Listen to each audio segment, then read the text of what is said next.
VHP दफ्तर से एक शख्स को गिरफ्तार किया गया। संदिग्ध को पुलिस के हवाले कर दिया गया। वीएचपी संघ दफ्तर को उड़ाने की धमकी दी थी। इस वक्त की बड़ी खबर आपको बता रहे हैं। वीएचपी संघ दफ्तर से एक शख्स को गिरफ्तार किया है जिसने दफ्तर को उड़ाने की धमकी दी थी। इसके बाद संदिग्ध को पुलिस के हवाले कर दिया गया। यह संदिग्ध कौन था, कैसे अंदर पहुंचा, क्यों साजिश रच रहा था, इसे लेकर तमाम अभी सूचना जानकारी मिलनी बाकी। इस बीच विश्व हिंदू परिषद का ट्वीट भी हम आप तक पहुंचा रहे हैं कि किस तरह से ये जो धमकी मिल रही है इसका जिक्र किया गया है। संदिग्ध को पुलिस के हवाले कर दिया गया है। वीएचपी दफ्तर से एक शख्स गिरफ्तार कर दिया गया है। वीएचपी संघ दफ्तर को उड़ाने की धमकी दी गई थी।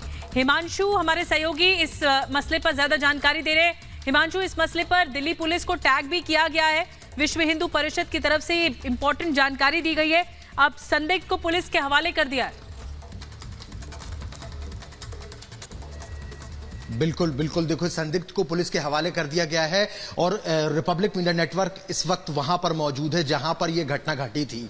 ये जो है आप देख सकते हैं इंद्रप्रस्थ विश्व हिंदू परिषद दिल्ली का जो प्रांत कार्यालय है, ये जो प्रांत कार्यालय है, ये प्रांत कार्यालय झंडेवाला जो देवी का मंदिर है उस बिल्डिंग के बाजू में 3-4 मंजिले की इमारत है और इस कार्यालय के अंदर इसी कमरे से वो व्यक्ति दाखिल होता है जिसे दिल्ली पुलिस के हवाले किया गया है। और यहां पर दाखिल होने के बाद में वो व्यक्ति सीधे ये जो पूरा का पूरा हिस्सा आप देख सकते हैं, ये यहां पर जो है इंद्रप्रस्थ विश्व हिंदू परिषद का जो प्रांत का कार्यालय है झंडेवाला देवी मंदिर, वहां पर है। यहां पर जो तमाम लोग काम करने वाले लोग हैं वो यहां पर काम करते हैं और इस तरीके से यहां पर जो है तमाम विश्व हिंदू परिषद के जो लोग हैं वहां पर उस तरफ देख सकते हैं आपकी किचन भी है। तो इसी सामने वाले इस कॉरिडोर से वो सीधे की तरफ वो व्यक्ति आता है और यहां पर विश्व हिंदू परिषद के कार्यालय के अंदर प्रवेश करता है और प्रवेश करने के बाद में वो हिमांशु, है कि अब उसके जो इस शख्स के बारे में कोई जानकारी मिल पाई? हिमांशु, ये कौन था जिसकी तस्वीरें हम देख रहे हैं, ट्वीट की गई जिसकी तस्वीर, ये शख्स कौन है हिमांशु, कहां से आया था,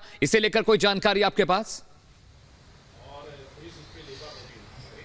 बिल्कुल बिल्कुल बिल्कुल, देखिए वो कहां से आया था, क्या था, पूरा विषय क्या था, क्योंकि जब वो यहां पर आया, यहां पर आने के पहले पास में ही राष्ट्रीय स्वयंसेवक संघ का जो कार्यालय है झंडेवालान का उदासीन आश्रम, वहां पर भी वो गया हुआ था। वहां पर भी उसने कुछ चीजें बोली और उसके बाद में लौटकर वो यहां पर आया। और यहां पर आने के बाद में आप देख सकते हैं हमारे सामने की तरफ बैठे हुए हैं सुरेंद्र गुप्ता जी, यहाँ पर बैठे हुए हैं, इस कार्यालय के प्रमुख हैं। सुरेंद्र जी, सीधी मैं आपसे ये बात करना चाहता हूँ कि आखिर पूरा का पूरा विषय क्या हुआ था, अचानक से ऐसा क्या हुआ, क्या नाम उसने बताया, क्या धमकी आप लोगों को दी? उसने ये भी कहा कि वो आरएसएस कार्यालय भी गया हुआ था इसके पहले, क्या कुछ बातें हुई? मैं यहाँ बैठा हुआ अपना काम कर रहा था, मेरे साथ में मेरे साथी कार्यकर्ता बैठे थे। वो यहाँ सामने कुर्सी पर आकर के बैठ गया। वो बैठ गया तो मैं अपना काम कर रहा था, मैंने उठा करके देखा सर, तो मैंने पूछा उसको, भाई साहब आप कौन, क्या काम है? तो कहने लगा कि आप हमको मार दोगे, हमारे सारे समाज को मार दोगे। तो मेरे को बड़ा अटपटा सा लगा, तो मैंने पूछा, भाई साहब आप मुझसे क्या चाहते हो और मेरे पास क्यों आए हो आप? तो वो खड़ा हो गया और कहता है हमारे आका का भूकंप हो गया है और हम इस सारे को बम से उड़ा देंगे। तो मुझे पहले तो समझ में ही नहीं आया। तो फिर वो इतने मेरे को चेतना तो इतने मेरी चेतना जागृत हुई तो वो वहां से वीएचपी और संघ के दफ्तर को उड़ाने की धमकी दी गई थी। संदिग्ध हिरासत में है इस वक्त और पूरी छानबीन इस वक्त चल रही है, जो कि अभी आप वीएचपी दफ्तर से लाइव देख रहे हैं, जो हिमांशु बातचीत कर रहे हैं। ये ट्वीट भी इस बात की तस्दीक कर रहा है। हिमांशु बात कर रहे हैं। जी हिमांशु, आप लोगों को नहीं बताया पुलिस के हवाले से बार बार पूछते रहे, लेकिन एक चालाकी जो उसने करी वो इसलिए मैं बताना चाहता हूं कि दिल्ली पुलिस कहीं धोखे में ना आ जाए कि उसने पहले कलावे के ऊपर रुमाल बांध रखा था और जब दिल्ली पुलिस आई तो उसने वो रुमाल खोल लिया और उसके हाथ पे कलावा नजर आने लगा, जो कि हमने भी नहीं देखा उस समय। तो उसने ये हमको ये बताया कि मैं तो संघ कार्यालय भी गया था उदासीन आश्रम और मैं तो वहां भी धमकी दे करके आया हूँ।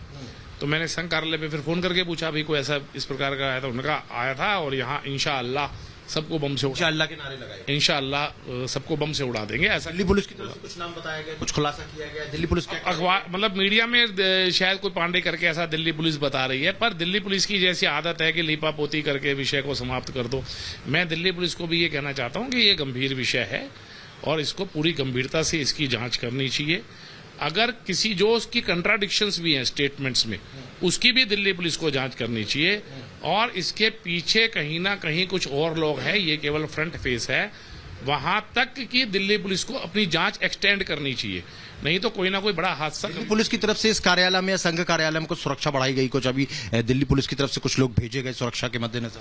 नहीं, हमारे यहाँ कोई सुरक्षा दिल्ली पुलिस ने नहीं बढ़ाई और हम अपनी सुरक्षा खुद करने में सक्षम है। हमको दिल्ली पुलिस से कोई यहाँ सुरक्षा नहीं चाहिए। हिंदू परिषद की तरफ से कुछ आप और कहना? ऐसे सब स्थानों की जहाँ के हिंदू समाज का छोटा बड़ा कोई भी काम चलता है, वहां की सुरक्षा करने की जिम्मेदारी दिल्ली पुलिस की है। हमारी सुरक्षा दिल्ली पुलिस करे ना करे, हम अपनी सुरक्षा खुद कर लेंगे, लेकिन ऐसे सब स्थानों की वर्तमान के वातावरण में। चलिए हिमांशु, आप बने रहिए। जो वीएचपी सबसे पहले जो वीएचपी के मंत्री हैं, उनकी तरफ से सबसे पहले सूचना पुलिस को दी गई थी। वो बता रहे थे कि किस तरह का हुलिया था और कैसे पुलिस को इसकी जानकारी दी गई। संदिग्ध के बारे में आप छानबीन चल रही है।